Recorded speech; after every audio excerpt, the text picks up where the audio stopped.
Good. 79-year-old MJ Bricou is doing physical therapy after a bad spill in September. She spent 3 days in a hospital. She got the same care as an inpatient, but she wasn't classified as one. Instead, her chart said she was only under observation. I mean, it's illogical. I had a broken leg.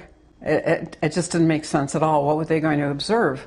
And here's what she didn't understand at first. That label, under observation, technically made her an outpatient. And that means Medicare won't pay for her rehabilitation in a nursing facility, which costs $28,000. The whole thing is so outrageous, and it's not right. It's a huge problem.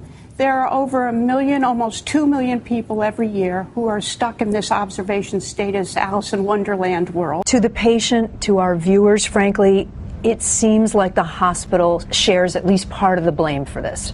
Sure, they're in the hospital. They're going to think all of this is a hospital decision. Much of this is out of our hands. Rich Umdenstock, who represents most of the hospitals in this country, says they're being squeezed by Medicare.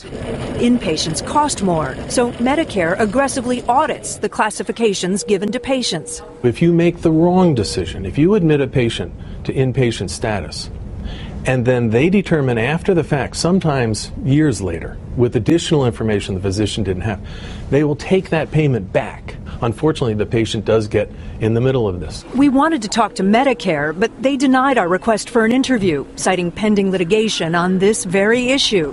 The hospital that treated Mary Jane wouldn't talk to us either, but gave us a statement saying it is obligated to follow Medicare rules when assigning patients to their appropriate level of care.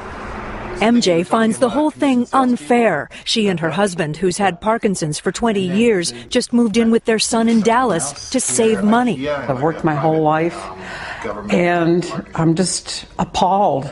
Now any money they can save will go to her rehab.